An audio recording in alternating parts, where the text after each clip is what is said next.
Sapere Aude. Humanistas sin complejos. Bienvenidos a Humanistas sin complejos. En el capítulo de hoy, Alexis Piquer conversa con Ernesto Pérez Zúñiga, novelista y poeta. Les escuchamos.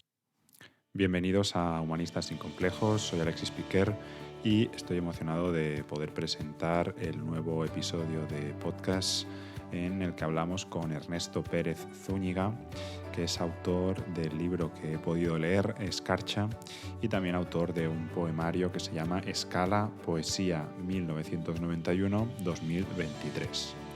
Tras charlar con Ernesto no puedo evitar sentirme inspirado después de esta conversación, porque hemos hablado sobre algunos de los temas que suceden, que trascienden de esta novela Escarcha.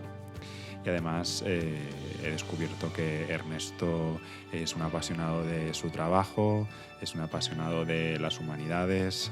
También hemos comentado cuál es el papel, su papel y el papel en global del Instituto Cervantes, porque Ernesto es subdirector de Cultura de este instituto. Y nada, hemos hablado un poco de todo lo que nos ha venido también en gusto. Así que si eres un amante de la cultura y las humanidades, como siempre digo, no puedes perderte este episodio, creo que te va a gustar mucho.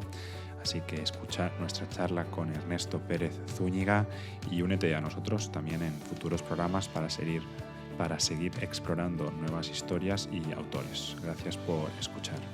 De todos modos, amigos y seguidores del podcast, ya sabéis que este año contamos con un patrocinador que es Fermat.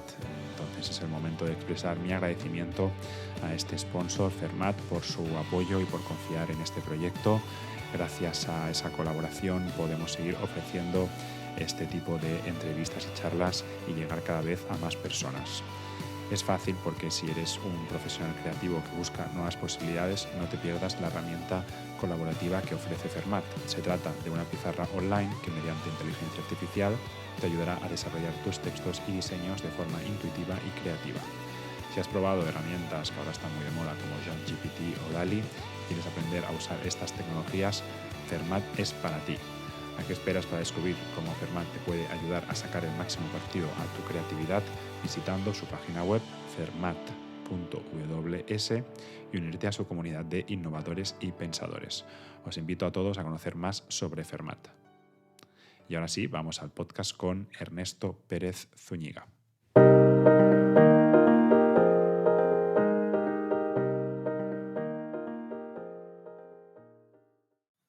Bienvenido, Ernesto. ¿Cómo te encuentras? Pues muy bien, contento de estar aquí contigo para hablar de cosas humanistas. Yo tenía ganas, porque creo que nos presentó Diego Moldes, Sí, que también pasó por el podcast y nos conectó vía correo electrónico. Habíamos hablado algunas veces, pero vaya, te hizo una presentación prácticamente de campeonato, de rockstar. Tienes que hablar con Ernesto, que es subdirector del Instituto de Cervantes, cultura. que siempre comentamos, sí, subdirector de cultura del Instituto Cervantes. Sí. Y bueno, decía que tenías muchas conversaciones acerca de cómo el humanismo, eh, como eje vertebrador de la sociedad, pues podía hacer por la cultura en este país.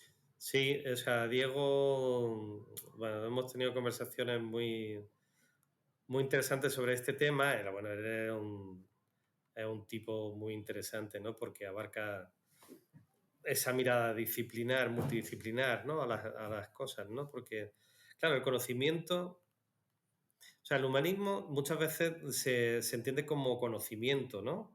Eh, con conocimiento de lo inconocible, pero en realidad todo lo que sabemos siempre va a ser mucho menos de lo que es, ¿no? La realidad es tan compleja y tan diversa, se crea además todo el tiempo, se recrea, se multiplica, ¿no? Que es muy difícil de conocer la realidad, pero hay una cosa que a mí me parece que está en la clave de ese humanismo, que es por un lado esa pasión, ¿no? Por el conocimiento en el sentido profundo del tema, porque no se trata de conocer por conocer, ¿no? Se trata de que el conocimiento es como el agua para la planta, ¿no? Es como lo que nos permite ser lo que realmente somos, ¿no? Lo que nos permite desarrollar, de hecho, nuestros potenciales como seres humanos, que yo creo que eso es, esa es la clave del humanista hoy, ¿no?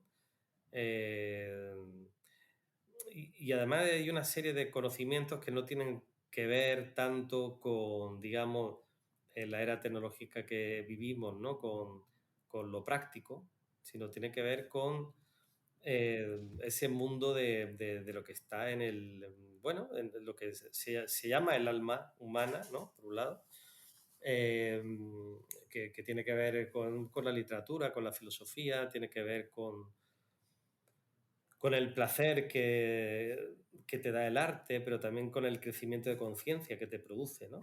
La cultura.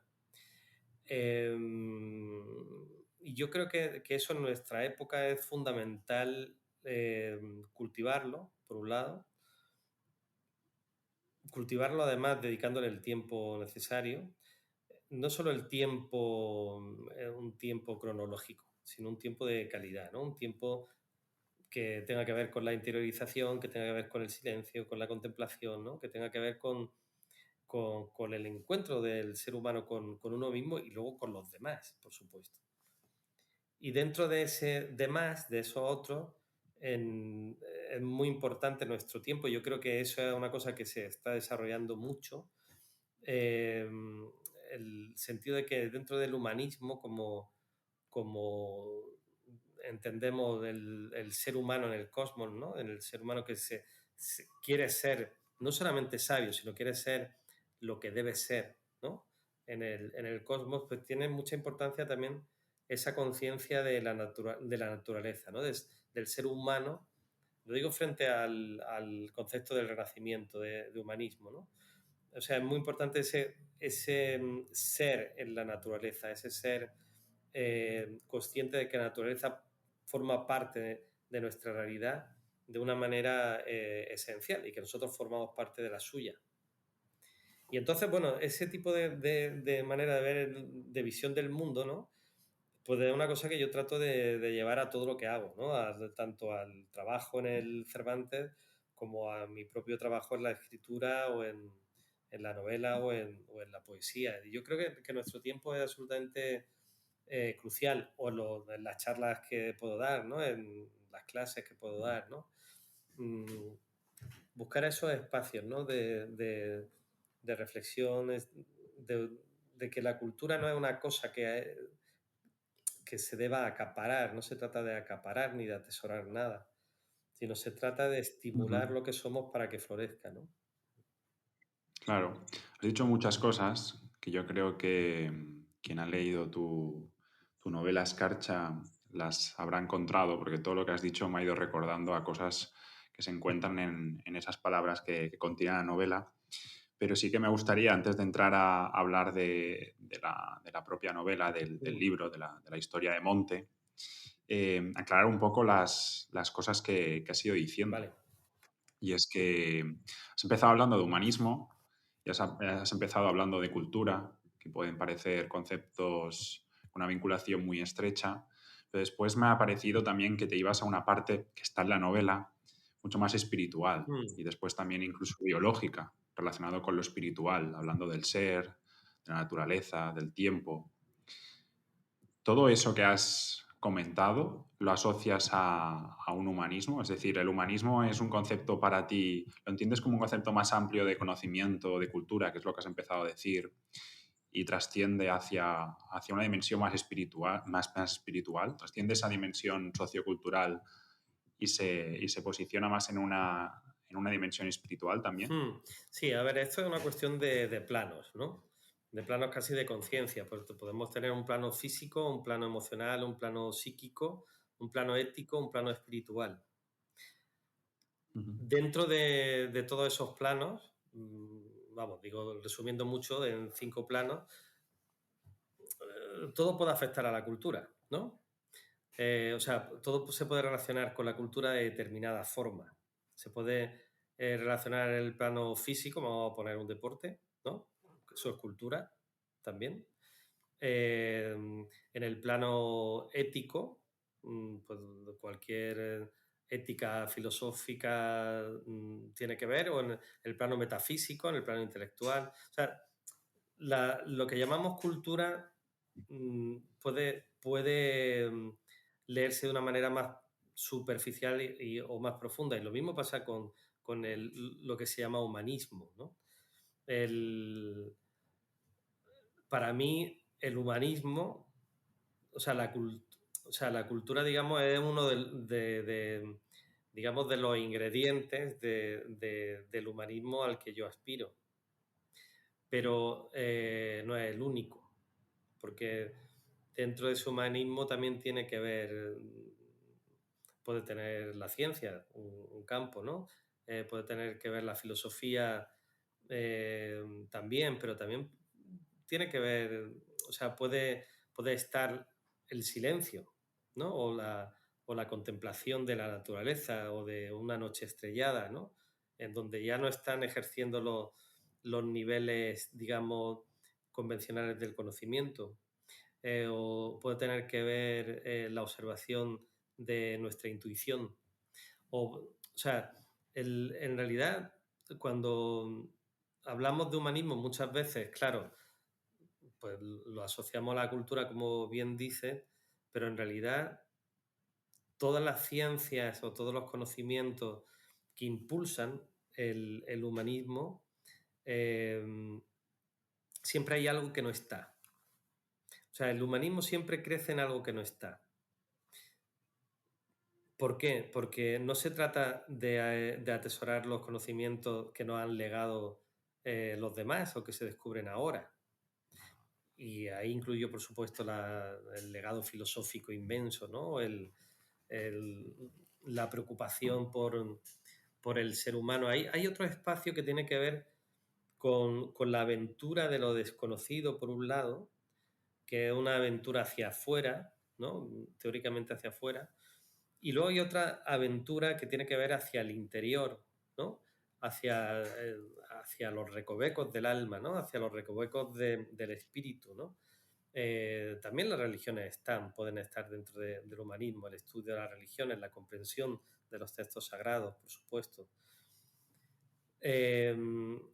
Pero también la comprensión de lo que no está, o sea, de lo que todavía no se ha escrito, de lo que todavía no se ha pensado, ¿no? De lo que todavía no ha nacido en nosotros y puede nacer. Pero dirías que cuando tú te pones a meditar Mm. o realizas un retiro, ¿eso es cultura y eso es humanismo también? ¿Lo incluyes? Yo creo que sí. Yo creo que sí. O sea, no solamente porque, quiero decir, cuando yo hago meditación, eh, o sea, y hay una cultura, hay un conocimiento transmitible. Mira, hace nada he dado un curso sobre San Juan de la Cruz, sobre el cántico espiritual, que terminábamos con una meditación cada clase. Y esa meditación nacía del propio poema. Nacía del propio poema con una serie de pautas que yo marcaba dentro de la clase, pero o sea, en cuanto hay una pauta, ya digamos, está pasando algo que viene de una cultura humanista, ¿no?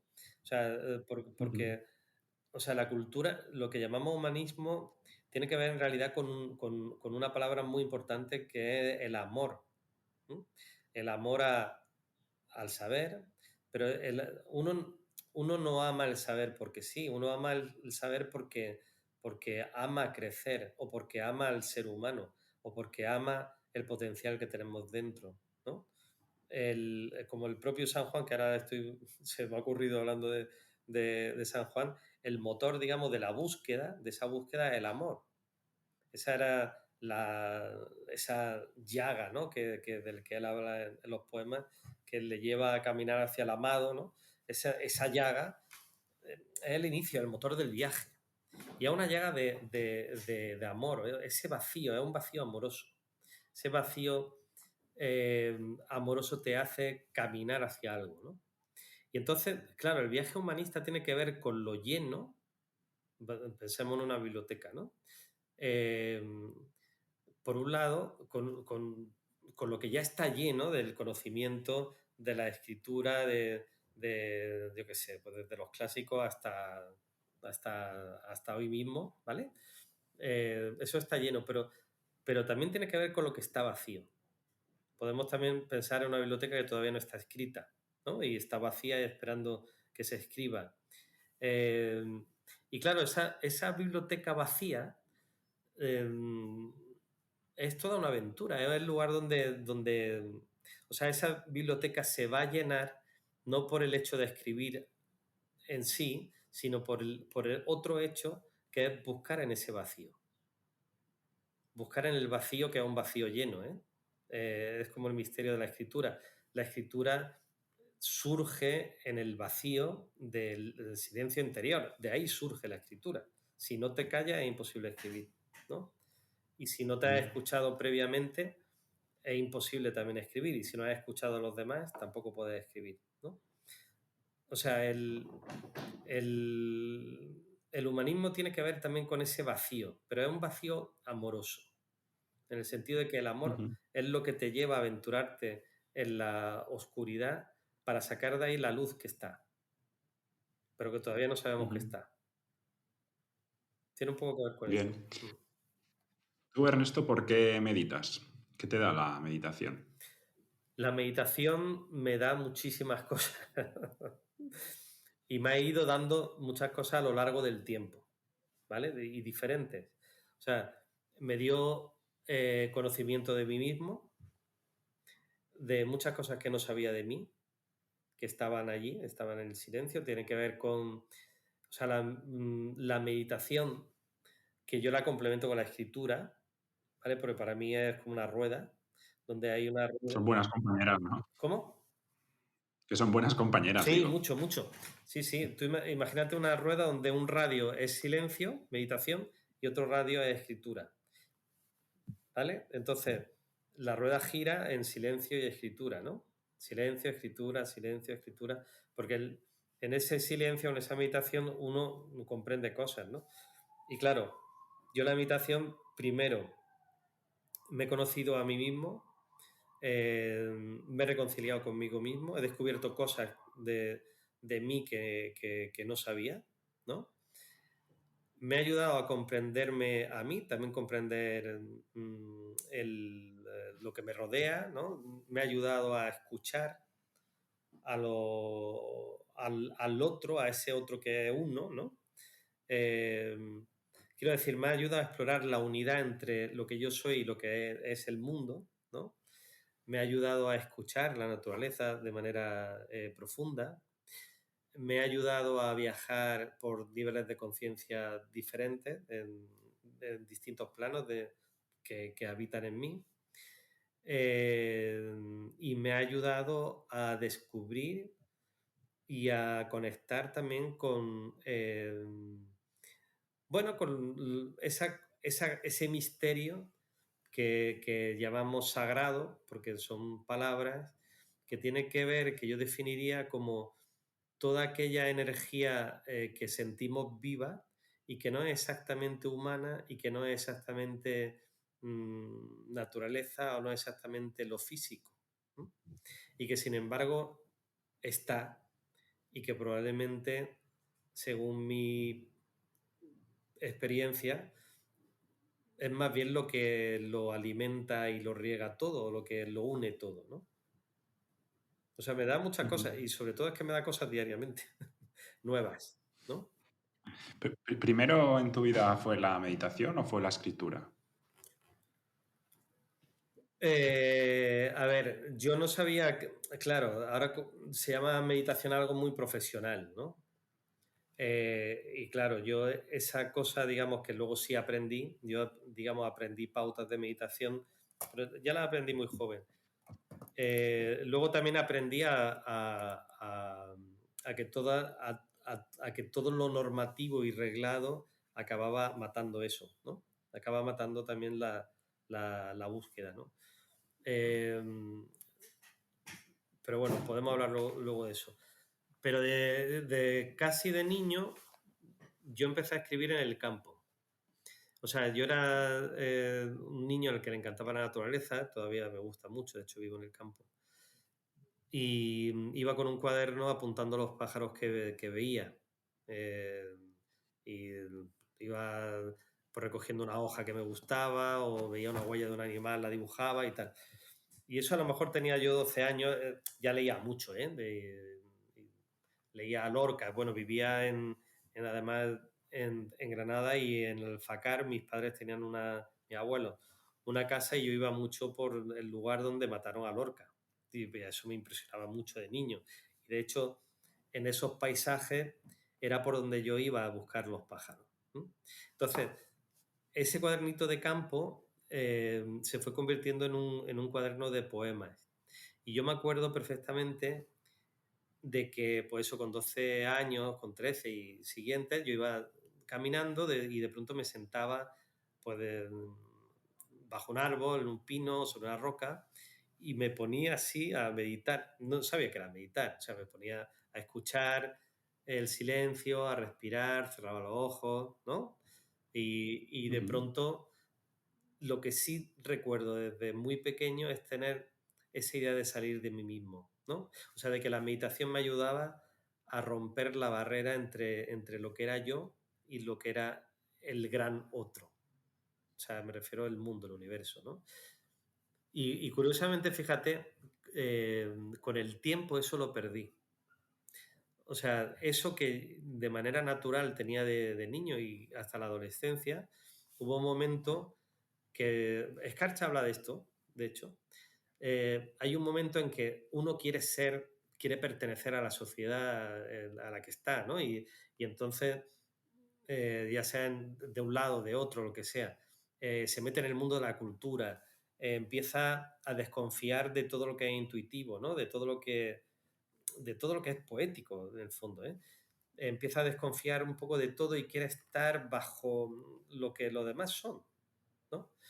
Y durante muchos años, que también, claro, ahí hay otros tipos de exploración que tienen que ver con la propia vida, ¿no? Con la bohemia, con los amigos, la sociedad, los viajes, todo eso, ¿no? Pero sí tiene que ver mucho con un mundo urbano, con un mundo de civilización, lo que llamamos civilización. Uno se mete, digamos, en la civilización de manera total, como en una piscina inmensa, ¿no? De donde quieres saberlo todo, conocerlo todo. Eso no me parece humanismo, ¿eh? Pero yo lo he vivido y he aprendido mucho en esa época. Y hasta que no salí de esa piscina, que a lo mejor me metí en ella de golpe con 18 años y salí de ella con 33, ¿no? No volví a recuperar esa confianza en ese otro tipo de conocimiento, ¿no? El que te da la meditación, el que te da la interiorización. No te digo que no la ejerciera, pero lo hacía con duda o lo hacía, no era una prioridad para mí, ¿no? Si vivía algo, bueno, lo cuestionaba, ¿no? Estaba todo el rato vigilando, negándolo, ¿no? Y Tensión. sin embargo, a partir de los 33 otra vez, más o menos, de esa edad, te marco esa edad porque la tengo apuntada en mi diario. O sea, recuerdo decirme a mí mismo, no, a partir de ahora voy a volver a buscar esto, que ya estaba en mí, ¿no?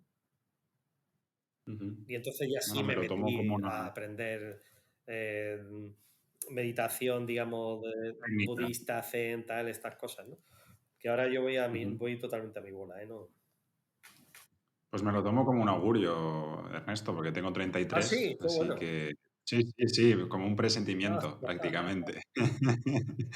qué maravilla. Mientras leía, Qué maravilla. mientras leía tu libro, ya tenía una percepción de que ese libro, sin conocerte apenas, habíamos intercambiado un par de llamadas y Mm. correos electrónicos, pero tenía la percepción de que ese libro estaba escrito y muy influenciado y que tenía tintes autobiográficos. Y ahora Mm. escuchándote un poco lo estoy corroborando. Sí, sí, sí. Esa, tiene esa influencia, ¿no? El Escarcha, tu Sí, novela. sí, es mi novela más autobiográfica sin duda y también está llena de imaginación, ¿eh? Porque, o sea, Esto es muy bonito y es una cosa de la que habla mucho Valle Inclán, que es un autor que me encanta, y hay un libro que se llama La lámpara maravillosa que te recomiendo, por cierto, ¿no? Porque si estás en este proceso de los 33 años, te, te puede dar pistas. Y claro, o sea, hay una realidad que es la que uno vive, la que uno recuerda, eh, y Valle Inclán siempre dice que la realidad está mucho más en el recuerdo que en lo que realmente existió.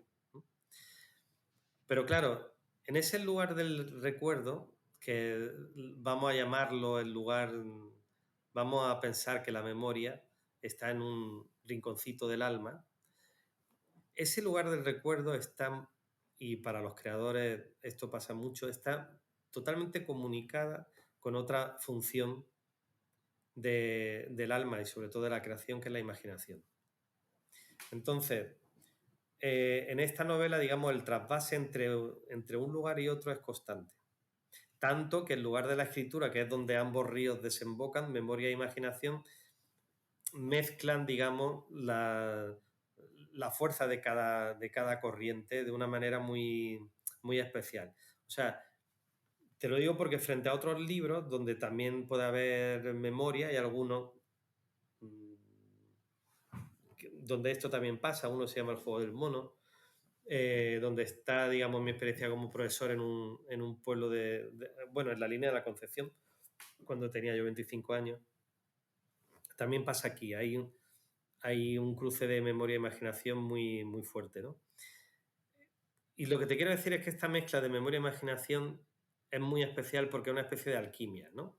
Donde la experiencia, por un lado, se asimila, se sublima y luego se esencia, ¿no? La imaginación te permite vivir cosas que no has vivido, ¿no? Darle solución a las cosas que recuerdas también. O sea, proponer como una realidad mejorada, ¿no? No digo porque el final sea más feliz o no, me refiero a una vivencia mucho más completa, porque cuando vives no sabes. Cuando estás viviendo no tienes el resultado de lo que vives, ¿no? De eso lo sabes después. Y en una novela tú recoges ese resultado y encima lo sublimas con la imaginación, ¿no? Y aparece ya, digamos, una vida más completa o más redonda, más comprendida, ¿no? Solucionada, ¿no? Entonces ese ejercicio creativo no solo te ha servido para bueno, crearle esta novela, sino también entiendo por tus palabras que también te ha sido útil en un plano personal. Sí, bueno, también te diré que todas las novelas, ¿eh? O sea, cualquier novela, incluso cualquier entrada del diario, yo llevo un diario desde hace muchísimos años. O sea, toda novela te tiene que transformar al escribirla. Si no te transforma, la novela no merece la pena. Y esa transformación, claro, según la novela es mayor o menor. En el caso de esta novela, que tiene que ver con mi vida, y tiene que ver no solo con mi vida, sino con la vida de una generación casi, con una etapa de España y con una etapa de conciencia y con ese mundo realmente, eso que llamamos transición, ¿no? Que fue un periodo muy especial de la historia. Claro, aquí ese ejercicio de transformación ha sido mucho mayor, porque me ha ayudado a comprender, me ha ayudado a reconciliarme con el pasado, me ha ayudado a comprenderlo y me ha ayudado a inventarlo. O sea, inventar, digamos, la solución a ese pasado, ¿no? Que entonces no lo podía ver, y a través de los personajes, tanto del principal como de los otros, ya sí lo puedo ver, lo puedo comprender. Y gracias a que lo puedo comprender, también lo puedo dejar ya en la biblioteca, ¿vale? Pasa de la biblioteca vacía a la biblioteca llena, ¿no? Del humanismo como posibilidad al humanismo como ya un conocimiento hecho palabra, o un arte hecho palabra, ¿no? Que ya no solamente para mí, es para que lo lea, ¿no? Y Una realidad. ¿Sí? ¿Perdona? Una realidad, Sí, digo. claro, todo libro es una realidad nueva, ¿no? Mm. Ujú. El título del libro, Ernesto, es Escarcha y es un concepto que, si no me equivoco, al principio del libro o no aparece o prácticamente no aparece, pero llega un momento en que Monte, que es el protagonista de la historia, como que empieza a ser un concepto muy, muy recurrente y empieza a asociarlo a una serie de situaciones, a una serie de circunstancias, de contexto en el que él se encuentra. Mm. ¿Qué es Escarcha? Sí, escarcha, o sea, primero dentro de la novela, la propia escarcha tiene una evolución. ¿M? Igual que en una novela los personajes deben evolucionar, incluso el escritor que la escribe evoluciona, debe evolucionar al escribir. El propio concepto de escarcha evoluciona dentro de la novela. Primero es una sensación de frío evanescente, es decir, que el protagonista, que es un casi adolescente, niño adolescente, entiende la realidad donde vive, y no me refiero a la naturaleza, me refiero a la realidad social, el hecho de civilización donde está, que es precisamente la España de la transición. Esa realidad donde está la siente como algo frío, eh, y algo que se desvanece, evanescente. Es una realidad que pesa poco, como la propia escarcha, que es frío y que no deja nada, que te da una gran impresión, eh, por lo que una impresión afectiva, una impresión pues de lo que va contando Monte, ¿no? Cómo se encuentra las experiencias de las familias que pertenecían a un bando o a un otro, ¿no? Que son sus propias familias, ¿no? Y cómo todo eso va generando conflictos que le afectan, ¿no? O toda la historia que vive con el profesor, ¿no? Que es como eh, una cosa muy potente, muy fría, como muy real, como la escarcha, y luego que se desvanece también. Pero luego en la propia evolución del personaje va entendiendo que la escarcha se deshace en el calor de la mano. Y que ese calor de la mano, que tiene que ver con el calor humano, el calor de los afectos, el calor de la amistad, el calor de la lealtad, ¿no? Ese calor es importante, ¿no? Ujú. Es más importante el calor que deshace la escarcha que la escarcha misma. Y luego hay una tercera evolución dentro de ese concepto, que es cuando tú te liberas de la escarcha mental. Me refiero cuando tu mente ya se libera de todo el condicionamiento que supone la educación, porque al fin y al cabo también una novela sobre esto, ¿no? La educación recibida, la moral recibida, eh, la civilización recibida como algo que es conocimiento, pero es moral, es ética, es un concepto del bien y el mal, todo eso, ¿no? Y cuando eso aprisiona la mente de cualquiera, en mi caso fue esta, pero en tu caso será otra, y en el caso de cualquier persona es otra cosa. Igual un padre ahora me estaba contando cómo un hijo suyo está atrapado por todo el tema del consumo en redes sociales, ¿no? Los reels, todo esto, ¿no? Todo eso son una escarcha mental. Entonces, Ujú. si consigues que eso se derrita también, puedes ver por ti mismo. Y eso es también Ajá. fundamental. Y es muy humanismo eso también. Por eso tú no tienes redes sociales, No, para no tener esa escarcha. no, en una época tuve Facebook y me quité muy temprano. Tuve Twitter y me pareció espantoso. O sea, la he probado, ¿eh? Y ahora Ujú. sigo teniendo un Instagram que en realidad lo uso para poner paisajes de la naturaleza y de vez en cuando aviso de que he sacado un libro, cuando saco uno, tal. Pero lo uso muy poco, ¿eh? O sea, en realidad yo a lo mejor publico una cosa cada mes o cada... Pues esa suerte que tienes. Y cualquier día me quito Em, también de esta, ¿eh? quítate ya. Para eso no tengas nada, Es Ernesto. verdad, que para eso da igual. El protagonista es Monte y viene muy bien lo que estabas comentando, porque creo que es un chico que desde el principio de la novela, bueno, a mí me parece que es muy joven y prácticamente todavía no ha entrado en esa adolescencia y muestra una complejidad inaudita para la edad que tiene.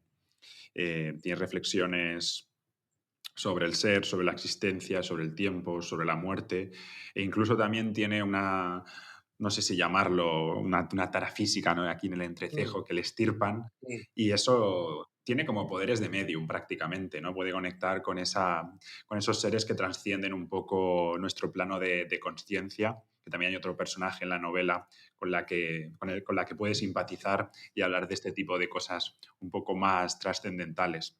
¿De dónde le surge a este chaval tan joven, a este Monte, todo ese mundo interior?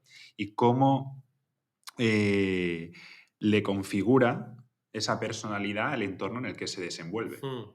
Sí, bueno, primero te cuento lo de la verruga, ¿vale? La verruga se me ocurrió, claro, por la idea del tercer ojo. Yo creo que es una cosa que se ve. El niño tiene... eh, el, o sea, esto es una idea muy platónica, ¿no? Es como venimos al mundo, digamos, con todo ese potencial de conexión con otros planos, ¿no? De que Platón llama el mundo de las ideas, ¿no? Pero los que creen en fantasmas pueden llamarlo la facultad de ver a otro espíritu, digamos, lo que no es exactamente físico, ¿no? O eso que vienen tantos cuentos, ¿no? De la capacidad de ver hadas o de ver duendes, ¿no? Estas cosas que siempre se meten en la infancia y parece que después de la infancia o el complejo de Peter Pan, ¿no? Desaparecen. Bueno, un poco con esa idea se me ocurrió la idea de que mm, Monte venía al mundo con esa capacidad de ver lo ultrasensible, más que de verlo, de percibirlo de una manera natural, a través de una verruga, que esa verruga ya tiene algo que ver con la incapacidad humana de ver la realidad completa. O sea, no un tercer ojo, es una verruga. Pero a lo largo de esa primera juventud, o sea, de esa niñez, hay un momento en que le estirpan la verruga y claro, es el momento en que él ha aceptado pertenecer a una sociedad. Y la ha aceptado a través de la comida, ¿no? Porque él ama a los animales, pero se come al conejo y a la gallina que tienen en el patio, ¿no? Acepta eso para ser adulto. O sea, los ritos de paso que hay en tantas culturas, en nuestras sociedades también la hay, ¿no? Pero, por ejemplo, es eso, ¿no? El decir, venga, pues estos animalitos que yo he estado cuidando en el patio me los voy a comer porque si no, no puedo pertenecer a la mesa de mis padres. No puedo pertenecer a la mesa de mi abuelo. Necesito esto. Y lo mismo ocurre con esa capacidad de percibir, ¿no? Si yo veo fantasma y lo cuento, me van a considerar un loco, ¿no? Y no voy a estar en la mesa de mis padres o de mis compañeros de colegio, mis compañeros de facultad, etcétera, ¿no? Es como ese tipo de idea. Lo mismo pasa con la idea del poeta, ¿eh? El poeta es aquel que ve lo que no está y lo pone y lo dice. Que Ujú. eso también en las sociedades, el poeta siempre se asocia al loco, ¿no? A esa figura del loco que en la novela además tiene que ver con la guerra civil, también con la figura de Lorca, ¿no? En Granada, ¿no? Con ese fantasma que está por ahí rondando, ¿no? Ujú. Entonces lo que te quiero decir es que ese tipo de sensibilidad yo la recuerdo, yo la tenía de niño. O sea, yo recuerdo muy bien una anécdota, yo creo que viene en la novela también, de que me llevan a preescolar, sería, yo con 3 o 4 años, y me ponen a dibujar algo que yo no quiero dibujar. O sea, a rellenar un cuadro, imagínate un coche, un elefante, me da igual rellenarlo con ceras, ¿no? Porque yo sabía que eso no era real. Yo no quería aprender eso, porque ¿para qué quería yo aprender algo que no era real cuando mi imaginación me daba mucho más?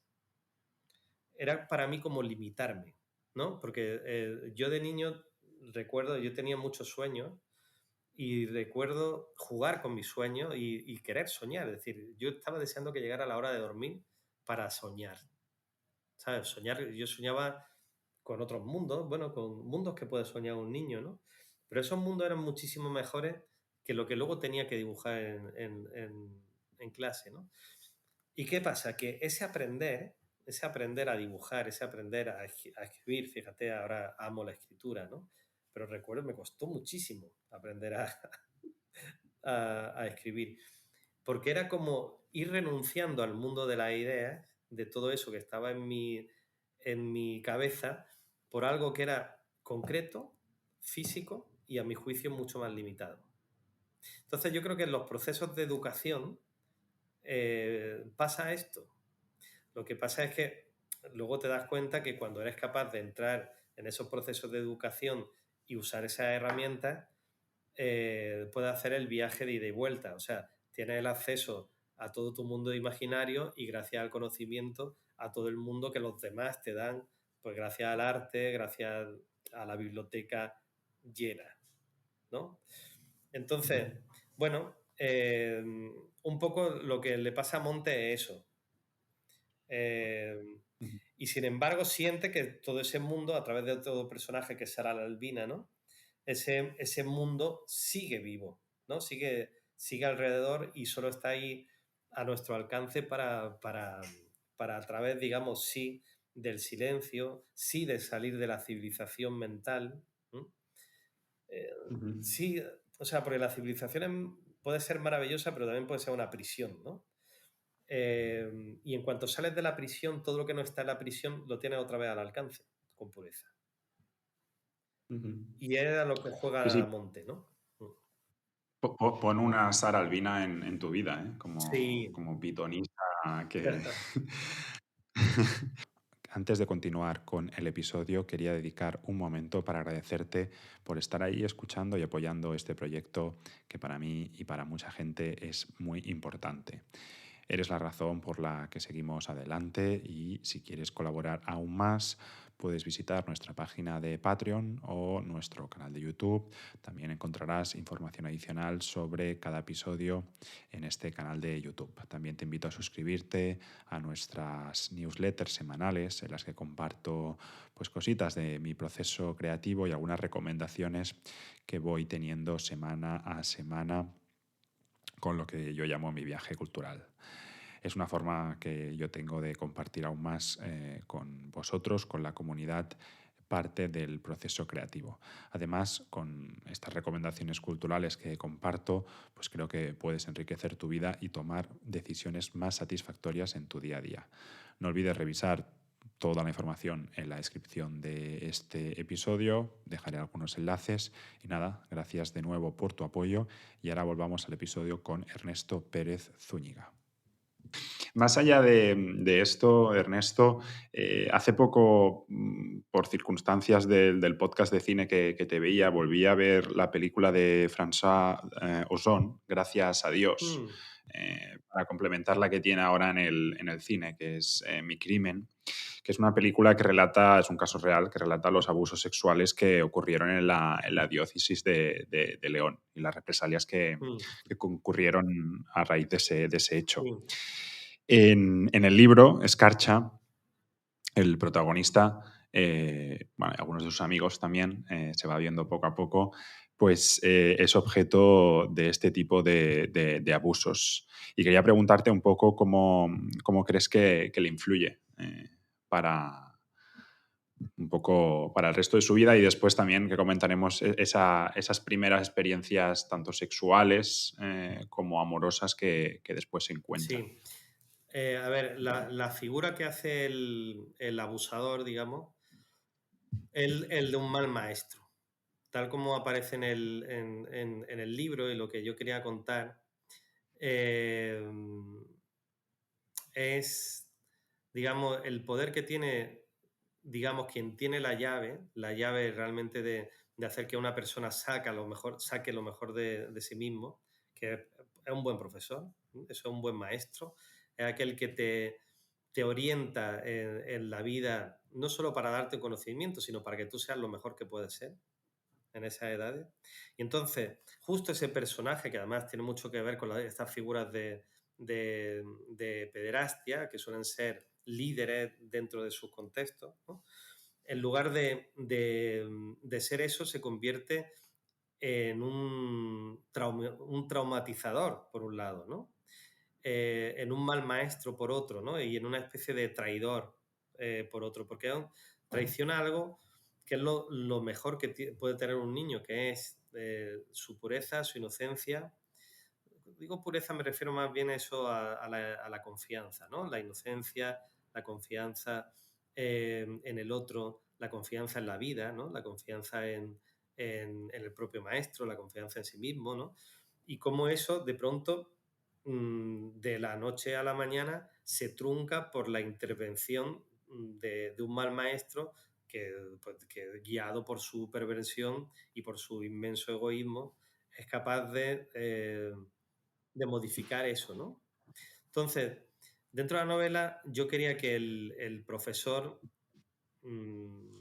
o sea, explicar esto de manera muy clara, ¿no? Yo lo viví y lo sabrás, en fin, que lo he contado alguna vez, que no me importa contarlo porque yo creo que hay que concienciar a la sociedad de estas cosas, ¿no? Porque muchas veces se ha visto con mucha permisividad, por lo menos en los años en los que yo era niño y adolescente, ¿no?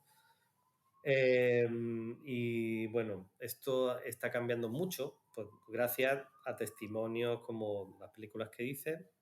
Bueno, yo quería que el libro también fuera un testimonio de esto, ¿no? Pero no tanto como una denuncia, ¿vale? Sino como una explicación del proceso. O sea, ¿qué pasa? ¿Qué pasa en el alma de la víctima? ¿Qué pasa en el entorno? ¿Qué pasa en el verdugo? ¿No? O sea, ¿cuáles son los mecanismos psicológicos de afecto? ¿Cuáles son digamos, la prisión, volviendo a la idea de prisión interna, que hace que el mal maestro haga lo que hace? Porque al fin y al cabo no dejan de ser ¿cómo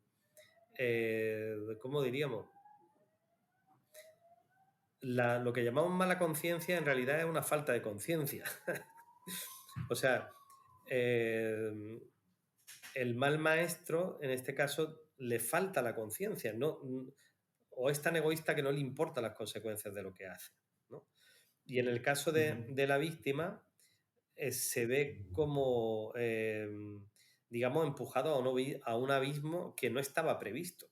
No solamente no estaba previsto, sino el abismo está justo en el lugar donde no debería haberlo, sino lo que debería haber es algo que te levanta hacia arriba. Y eso de alguna manera también yo quería simbolizar a la propia... Ese mal maestro no solamente es el mal maestro en sí, puede ser la sociedad en la que vives, ¿no?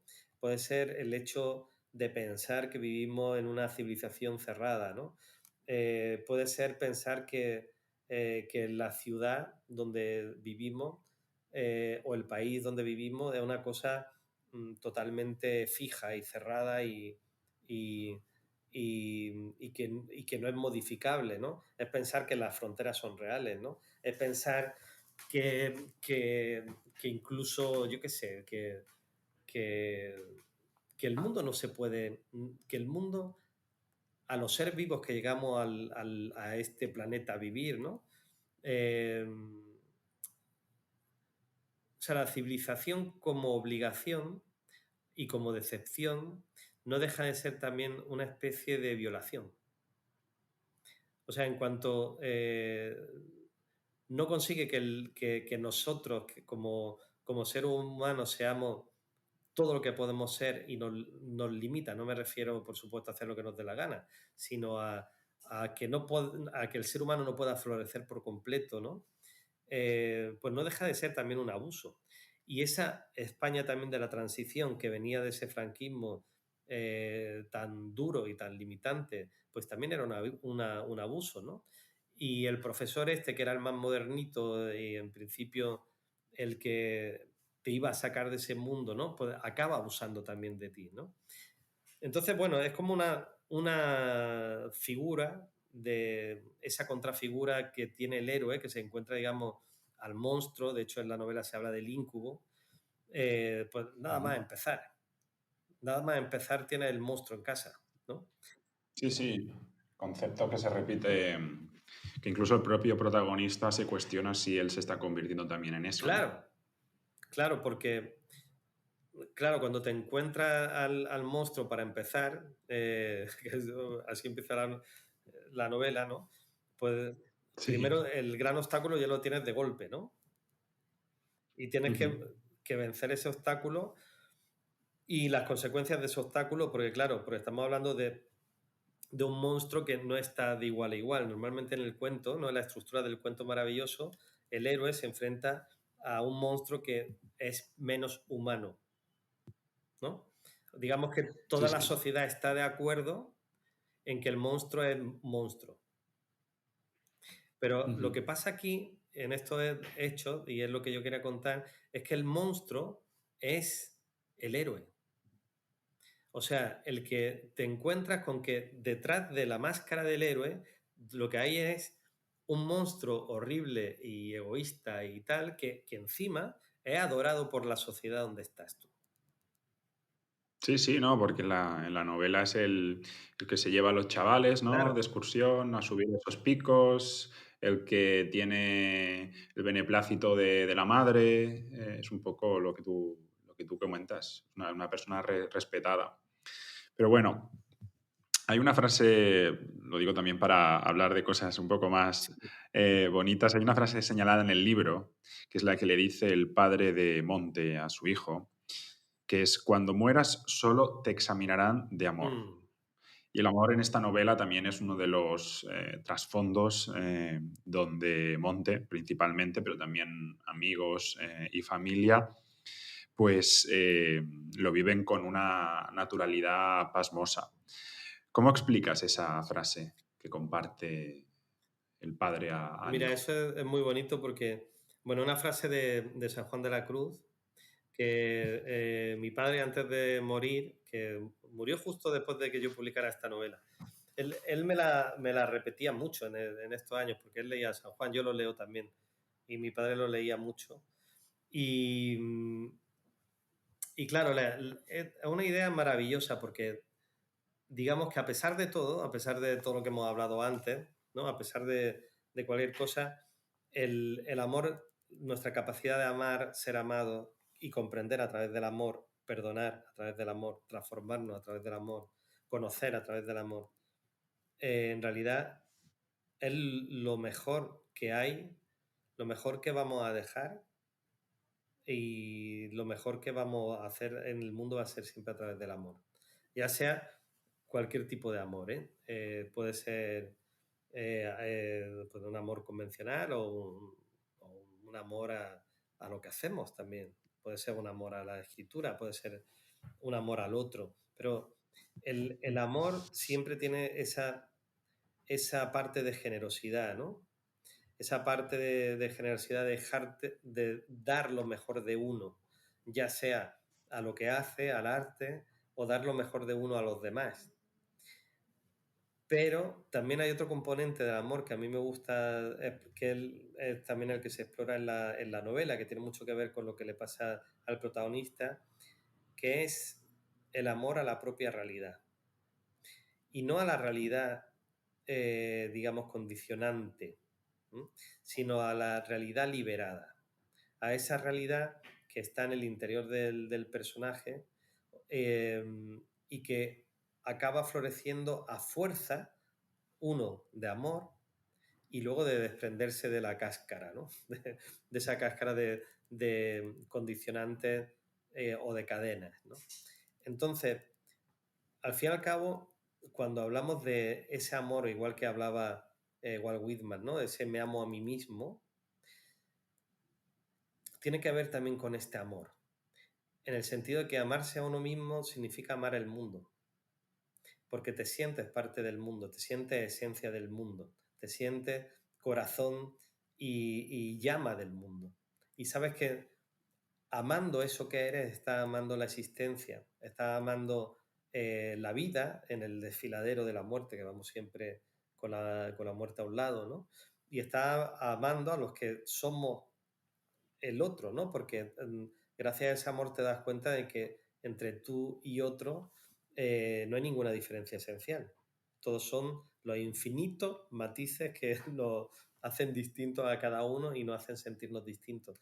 Pero en esencia no lo somos. En esencia, amarse a uno mismo es amar al mundo. Digamos, es comprenderlo, es respetarlo, es reverenciar la vida, ¿no? Y gracias a eso sacarle el mayor fruto posible, ¿no? Ese es el amor también del que te examinan, ¿no? O sea, al final te examinarán de amor es, ¿has sido quien tienes que ser o no? O sea, ese amor ha sido el motor que te ha hecho ser lo que debías ser para ti mismo y para los demás. ¿O has amado tan poco que ni siquiera has visto esto, ¿no? O sea, que te has vuelto una especie de ciego. ¿Mm? O sea, es un amor a uno mismo y un amor a los demás. Es un amor que luego tiene que ver, sí, con las experiencias amorosas, pero y con las experiencias de amistad y de amor a, digamos, a los que te rodean, a tus padres o a tus abuelos, a tus ancestros. Pero es sobre todo un amor a la vida, ¿no? Creo que esto que estás diciendo encaja bastante con una de las partes que había señalado en el libro, porque me gustaron mucho. Y es una conversación que tiene Monte, nuestro protagonista, con su abuelo, creo que Daniel. Ramón puede ser, ¿no? No, creo que en Bueno, este el caso otro. es Daniel. Sí. Sí, que le dice, erradicar el miedo del corazón es el primer deber para poder vivir. Aunque el miedo se abraza al corazón de uno con tal fuerza que no hay diferencia entre la carne del corazón y el propio miedo. Mm. Una vez que hayas conseguido esto, debes aprender a dudar, dudar de todo lo que has aprendido, dudar de todo lo que has heredado, también de las canciones, dudar o sospechar del origen de cada uno de tus actos. Sobre todo si hablamos de guerra o de simplemente dañar a otros, pero en general de todos los actos que nazcan de una pasión política, amorosa, cualquiera, de una pasión o de una canción. Y cuando hayas conseguido interrogarlo todo, es el momento de buscar cuál es tu verdadero destino, el que vive en ti y solamente tú sabes. Quizá tú consigas conocer cuál es. Yo después de todo creo que mi destino ha consistido solo en aprender a dudar, aunque espero no suspender en aquello que tanto repetía tu padre, al final solo te examinarán de amor. Un poco lo que comentabas, ¿no? Sí, sí, qué bueno. Resumido. Qué bueno. No, este lo dice mucho mejor que yo. Sí, sí, está bien. No me acordaba de... Felicidades al que lo ha escrito, ¿no? Felicidades al que lo ha Sí, escrito. sí, no, está muy bien. No, bueno, lo pienso, eso lo pienso, sí. Y Bueno, lo para del ir... miedo es fundamental, ¿eh? Sí, ¿no? Sí, eso. Pero eso cuesta. No sé si tienes tú alguna receta milagrosa Pues mira, la última, que aprendieras a partir de los 33. mira, yo tenía una receta hasta ahora y he descubierto una nueva. La que tenía antes, hasta hace nada, un mes, era cuando algo te dé miedo, pues métete, ¿no? O sea, si te da miedo el bosque, entra en el bosque. Esto es una cosa que yo hacía mucho, ¿eh? O sea, me ejercité durante años haciendo este tipo de cosas. Hombre, claro, tampoco con locura, ¿eh? Si te da miedo en las fauces del tiburón, no te metas dentro, ¿no? Eso tampoco. Pero vamos, estamos hablando de ese tipo de miedos irracionales, ¿no? Que hay que vencerlo enormemente. Si te da miedo dar una conferencia, da una conferencia, ¿no? Si te da miedo decirle a alguien que le amas, díselo. Sí, sí, vencer el miedo con el miedo, ¿no? Que yo creo que habla mucho de la valentía, que para mí es un concepto vital para esto que Sí, estamos hablando. sí, yo creo que eso es fundamental y a mí me ha ayudado mucho. Pero la otra cosa es cuando tienes un miedo irracional que te posee y te paraliza. Entonces, la receta a la que he llegado últimamente para mí mismo es parece paradójica, pero enamórate del miedo. Ama el miedo. Ilumina el miedo. Es decir, cuando tengas miedo, es como disfrútalo, mírale esa parte positiva que va a tener, que va a ser vencerlo, ¿no? Pero es como enamorarse, sí, de una parte. Enamórate del monstruo, ¿no? Enamórate, si te da miedo el silencio, enamórate del silencio. Si te da miedo quedarte en casa en medio del bosque, escuchando los ruidos de los crujidos de la madera, el cri-cri de los grillos y lo que sea, enamórate de ese silencio. Empieza a amarlo, ¿no? Y entonces, cuando somos capaces de transformar ese miedo en amor, ¿no? O ese miedo en conocimiento, en empatía, ¿no? Es que, claro, se produce una enorme transformación. ¿Sabes? Es como la casa embrujada es la mejor casa del mundo. No quieres vivir en otra casa que en la casa embrujada, ¿no? Ujú. Para ir terminando, Ernesto, porque, bueno, como siempre, vamos a superar el tiempo pactado. No sé si tú estás de momento No, puedo hablar. cómodo. Puedes alargar un Sí, poco, sí, ¿no? sí, no pasa nada. Sí. Perfecto. No, el último tema del libro que quería comentar, que también me parece que es un telón de fondo importante para entender el contexto en el que acaba desarrollando esa personalidad protagonista, que lo comentas en el propio sumario del libro, que es el de la guerra civil, ¿no? Monte tiene abuelos que fueron enemigos en esa guerra, que prácticamente no tienen relación, pero que, como en todas las familias, hay una serie de obligaciones y hay días señalados en los que se reúnen y comparten mesa. Y ese caldo de cultivo, ese chup chup, aparece en distintos momentos de la obra, incluso en Frentas, Redencillas. ¿Por qué decidiste utilizar este contexto y estos fantasmas del pasado para situar la historia de Monte? Bueno, eso yo creo que era de las partes más importantes de la novela, ¿eh? Porque, o sea, por un lado, eso lo viví yo, como muchísimos españoles lo hemos vivido, ¿no? Lo de pertenecer, digamos, a familias de distinta sensibilidad política, que además entonces estaba muy exacerbado. Hoy también, ¿eh? Volvemos a estar un poco. O sea, las temperaturas políticas en las mesas de Navidad y todo esto puede estar con mucho conflicto, aunque, claro, entonces era mucho peor porque, claro, por un lado, es que esto es muy curioso porque todo lo que tiene que ver con el franquismo entonces, los años 75, era lo bueno. O sea, había sido no solamente lo bueno, sino había sido lo públicamente lo que tenía que ser. O sea, que es que además si te salías de ahí, pues, a lo mejor te podía salir, digamos, sin que nadie se enterara, pero que si se enteraban, pues la gente estaba en la cárcel o lo metían ahí algún personaje que está, digamos, haciendo la contestación en esos años y acaba en la cárcel, ¿no? Dentro de la novela. Y es muy curioso porque, claro, en la transición se cambia un bien, que es un mal, que es el franquismo, ¿vale? Pero digamos, para una parte de la familia eso es el bien, y igual que te digo una parte de la familia, te digo una parte de España, importantísima, eso es el bien, se cambia por otro bien, que es el de la transición, o sea, el de la democracia, que no se conoce ni se ha ejercitado nunca en España, porque, digamos, los pocos años de la República en realidad no valen porque no han dejado un pozo, o sea, no hay una tradición democrática en España, no existe. Eh, digamos que la sociedad española se metió enteramente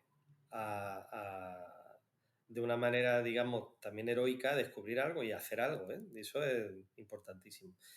Entonces, claro, digamos, para una novela y para investigar algo que pasa, que las novelas también son campos de investigación, ya poner esto en funcionamiento, ¿no? O sea, dos mentalidades, dos historias, que una viene del pasado, los vencedores, frente a otra que viene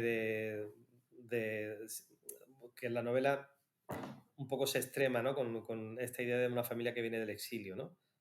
Eso no es experiencia mía, eso es inventado, ¿no? Pero, claro, son dos mentalidades tan diferentes puestas a funcionar en los mecanismos de la novela y a encajar de una manera tan complicada, emocionalmente tan complicada, que quería investigarlo, ¿no? Porque también quería investigar esa parte de esa España de la que somos ahora mismo. Tú tienes 33 años, tú eres hijo realmente de eso. Yo nací en el 71, soy casi hijo de eso, pero digamos que eh, yo soy hijo del último franquismo, realmente, ¿no? Aunque luego me he hecho adulto, me he hecho joven y me he hecho adolescente dentro del inicio de la democracia, ¿no? La gente de tu generación ya sí es hija de la democracia, ¿no? Y de ese intento de la democracia. Pero yo quería contar todos esos mecanismos esas placas tectónicas que yo vi y que tantos vimos en aquella época, ¿no? En el que, pues, que tenía que ver con las ideas políticas, por supuesto, también tenía que ver con la moral religiosa, tenía que ver con una idea de un catolicismo muy oscuro. ¿No? Eh, eh, y todo eso con esa ansia enorme que representaba la democracia, que era ansias de libertad, ansias de la democracia en sí, ¿no? De dejar atrás el pasado, de una moral muy diferente, que curiosamente además viene con valores que, digamos, hay una tercera vía, porque son dos placas tectónicas, pero hay otra que va entrando con la democracia, que tiene que ver con la victoria de un mundo mercantilista, ¿no? Que eso ha pasado en todo el mundo, ¿no? Se lo ha comido todo, se le ha comido toda la civilización completa, ¿no? La victoria, digamos, de una visión materialista de la vida, ¿no? Entonces, todo eso estaba pasando entonces, estaba como empezando a hervir, ¿no? Toda esa mezcla, ¿no? Y, y, y claro, quería poner esas placas en juego literario, ¿no? ¿Qué pasaba? Quería investigarlo. Y quería investigarlo también con los hijos de esa España, que son los personajes en los que yo mismo lo viví, ¿no? Yo heredaba esa contradicción. Y de hecho, me parece maravilloso que en general, con todos sus defectos, esta España haya sido capaz de ir limando todas esas contradicciones que ha vivido y ha heredado y haya sido capaz de sacar esta sociedad donde estamos, que sin duda es una de las mejores del mundo. Entonces, bueno, pues quería poner todo eso un poco también en la novela, ¿no? Y contar ese otro heroísmo pues de la gente de esa generación que viniendo del franquismo ha sido plenamente democrática y quiere ser democrática y quiere ser la democracia como ese espacio político donde cualquier persona sí puede ser o sea, tiene la libertad y tiene la capacidad de poder desarrollarse plenamente, piense lo que piense, ¿no? Sí, creo que ha quedado claro. Dejando este plano y cambiando de escenario, dejando un poco de lado tu faceta como escritor, bueno, que por cierto, recomendamos a la gente esta novela, Escarcha, Galaxia Gutenberg, y después también un libro que creo que se ha editado hace poco, que es Escala, tu poesía, Sí, sí, porque aparte de narrativa escribes poesía. Recomendamos a la gente, a esta comunidad, muchas gracias. pequeña pero muy fiel, que compren tu libro. Ahora aparte en Madrid empieza la Feria del Libro, creo que mañana. Sí, el 7 a las 7, de hecho voy a estar firmando esa escala en, Vale. en la feria del libro, que para mí es un libro muy importante, porque recoge, es una antología de toda la poesía y bueno, ha sido todo un ejercicio también de limar el pasado y por eso un montón de poemas los que he dejado atrás y para dejarlo lo que más me gusta. El 7 de junio a las 7, Sí, ¿no? 7 de junio a las 7. Incluso te puedo decir, es la caseta de la asociación de de escritores de Andalucía, que es la caseta 2. Espera, te lo voy a decir exactamente. Que me lo mandaron ayer justo. Sí, es la caseta de la Asociación de Editores de Andalucía. Editores. Sí, y Y el número ya lo buscaremos. es la caseta 2 del bloque 21C. No sé muy bien cómo funciona 2, esto. bloque 21C. Madre mía, esto es un escape Sí, room de total. estos. Bueno, como te decía, dejamos esta faceta y antes de terminar, preguntarte un poco por tu función como subdirector de cultura en el Instituto Cervantes y que nos pueda explicar un poco qué hace el instituto, porque yo siempre lo había escuchado cuando había estado viviendo fuera, siempre era como una referencia y siempre conocías a alguien, directa o indirectamente, que estaba trabajando allí, Mm. pero nunca me quedó claro. Pues, ¿dónde estabas? ¿Fuera? Nueva Ah, York. qué bueno. Gran lugar. Sí, que creo que es una de las oficinas importantes, Sí, sí, sí. tengo entendido, porque en Estados Unidos hay Sí, varias, pero creo que esa es sí, referencia. sí, era Nueva York, sí. Bueno, tenemos unos 80 centros en todo el mundo, en todo el mundo donde no se habla español, ¿vale? En Estados Unidos, por ejemplo, tenemos 5, pero hay casi 40 en Europa, y tenemos en Asia, en Australia, en África, el mar al sur, en Senegal, mucho en 7, creo que en Marruecos, en Brasil también, otros 7, en Argelia, en Egipto, bueno, todo, digamos, toda la franja del Mediterráneo también. Y bueno, la función del Instituto Cervantes hay dos. Una es la difusión de la cultura española e hispanoamericana y otra la enseñanza del español y de las lenguas cooficiales españolas en todos estos sitios, ¿no? Entonces, o sea, la parte académica, pues digamos, se soluciona dando clases de distintos niveles, por un lado, y certificando ese nivel de español para extranjeros, que pues igual que probablemente tú has hecho pues un certificado de inglés, seguramente para estar fuera, ¿no? Este tipo de certificados se necesitan, digamos, en el mundo, y también lo hace el Cervantes. Y luego la parte de cultura, que es la que yo me dedico, pues se trata de difundir la cultura española y hispanoamericana en diálogo siempre con las culturas locales donde estamos, ¿eh? Claro, esta difusión puede ser muchísimo, ¿no?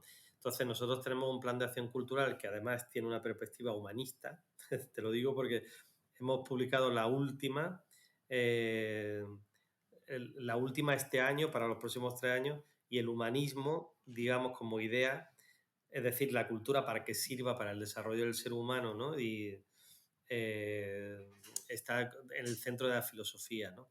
Entonces queremos hacer siempre una cultura tanto en el ámbito literario como en el artístico, cinematográfico, en el campo de la ciencia, de la música, de la danza, en todo, ¿vale?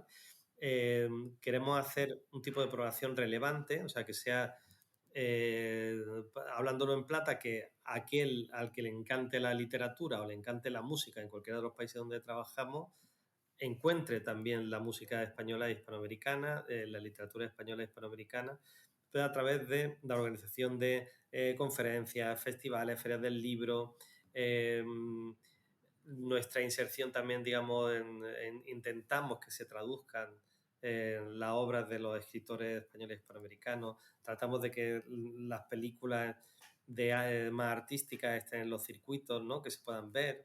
De hecho, el Cervantes probablemente es el cineclub de cine español y hispanoamericano mayor que hay en el mundo. Se proyectan miles de películas al año, ¿no? En el campo de la ciencia tratamos de reunir a los científicos que están un poco en la diáspora, ¿no? Y que también pueda haber una ciencia en español. O sea, trabajamos hacemos casi 7.000 actividades al año. Y tratamos de hacer cosas que no están en los planes de estudio. Por ejemplo, hemos recuperado desde hace años bastante de la memoria literaria del exilio y artística del exilio. Del exilio español, porque de hecho los planes de estudio no estaban, y apenas están estas figuras, ¿no? Que hemos tratado tenemos un programa que se llama Revisión del Canon, ¿no? Tratamos de poner en el canon autores pues como Masao, ¿no? O como Barea o como Sender, ¿no? Que han estado un poco fuera, ¿no? Y lo mismo hemos hecho con fotógrafos o hemos hecho con pintores que no se conocían tanto. eh, y lo mismo hacemos con la cultura contemporánea. O sea, tratamos de que los escritores de hoy o los artistas de hoy, los creadores de hoy en definitiva, estén también en el exterior, ¿no? Eh, y para eso nos aliamos con las industrias culturales, las españolas y las locales. Te pongo un ejemplo. La semana que viene vamos a tener un encuentro aquí de editores de la India con editores españoles para tratar de de que haya un diálogo, ¿no? Entre ellos y se publica aquí literatura de la India, que no es la misión del Cervantes, pero sí que se traduzca a la India escritores de lengua española, ¿no? Entonces, trabajamos mucho con las industrias culturales y también con las instituciones que se dedican a la cultura. Tanto la Dirección General del Libro, Acción Cultural Española, los museos, los ministerios de cultura de todo el mundo, AECID, o sea, y hacemos muchos programas en común, ¿no? Con todo ello. Entonces, un poco esto sería como a grosso modo, pero hacemos publicaciones. Yo aquí coordino varias colecciones de literatura que también tienen que ver con los rescates. O sea, hacemos una labor bastante ambiciosa. Bueno, ahí queda. Yo creo que en la página web Sí, me la he estado mirando y está sí, toda ahí hay la muchísimo. Sí, información. sí, sí. Sí. Mucha info, sí. Genial, Ernesto. Pues lo dejaríamos aquí. A mí me han quedado muchas cosas pendientes por comentarte, como suele ser habitual, pero también creo que es una buena señal. Claro. Eso implica que seguiría hablando contigo Repetimos otra y vez. que podemos Ojalá. repetir unos meses, Claro sí. que sí. No serías el primero, no serías el primero que repite. Pero nada más, agradecerte que hayas dedicado este tiempo para charlar Nada, un conmigo. placer. Yo creo que gustará mucho esta charla a todos los oyentes del podcast. Pondremos también los enlaces a tu libro y al Instituto Cervantes para que puedan Muy informarse. bien.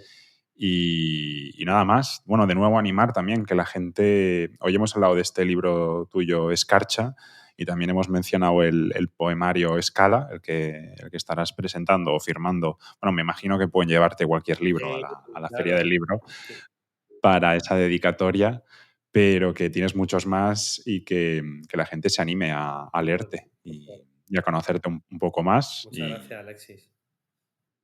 no, a ti y espero Te verte agradezco pronto. mucho y además me hace mucha ilusión que pues, hablar con alguien como tú, que eh, todos somos espejos de otros, ¿sabes? Y está muy bien que o sea, nos enriquecemos mutuamente y me da muchísima alegría y esperanza en el mundo cuando me encuentro pues, alguien como tú que me hace preguntas como lo que me has hecho, ¿no? Y me da pie a poder contar, ¿no? Pero no por eso, sino porque en realidad compartimos una, una, una concepción del mundo, ¿no? Porque todo esto lo hacemos, ya sea la escritura, o yo en el Cervantes, o tú con este programa de podcast, ¿no? En realidad es para ir compartiendo lo que sabemos, ir mejorando, ¿no? E enriqueciendo, ¿no? Ir transformando el mundo. Yo creo que eso, o sea, si cada uno de nosotros nos transformamos, el mundo se acaba transformando, ¿no? Y esto se hace así gracias a ir compartiendo pues lo que vivimos, nuestra experiencia, ¿no? Ujú. Tal vez ese sea el sentido detrás de todo eso. Así es. Yo sigo en búsqueda, porque no lo tengo claro, pero ahí Todos, estamos. todos seguimos en búsqueda. Esto es para siempre. La búsqueda es para siempre. Bueno, Ernesto, muchas gracias por tu tiempo, Bueno, ¿vale? gracias a ti, Alexis. Hasta pronto. Que vaya bien. Hasta pronto. Y hasta aquí el episodio de hoy. Muchas gracias por escuchar nuestro episodio con Ernesto Pérez Zúñiga sobre su libro Escarcha de Galaxia Gutenberg. Espero que hayáis disfrutado tanto como nosotros al grabarlo y que hayáis aprendido algo nuevo. Quiero agradecer otra vez de nuevo a Ernesto y a Galaxia Gutenberg por su tiempo y por compartir con nosotros su experiencia y toda su sabiduría. Para mí ha sido un placer tenerlo como invitado y ya habéis visto mi deseo de que podamos volver a programar una charla de nuevo en el futuro. También quiero dar las gracias a todos nuestros seguidores, a todos los que nos apoyáis y esa comunidad que está ahí detrás ayudando día a día a que este proyecto siga creciendo. Sin vosotros, ya os digo que este podcast no sería posible. Espero que sigáis escuchando los episodios y compartiendo esos episodios que os gusten más con vuestros amigos y familiares. Os recuerdo también que este podcast está patrocinado por Fermat, que podéis visitar su página web en fermat.ws y uniros a su comunidad de innovadores y pensadores. Y como siempre, no olvidéis seguirnos en redes sociales, suscribiros a la newsletter. Os invito también a disfrutar de todos nuestros episodios podcast en las distintas plataformas de distribución. Tenéis todos los enlaces en la descripción del episodio y nos vemos en el próximo episodio de Humanistas sin Complejos. Gracias.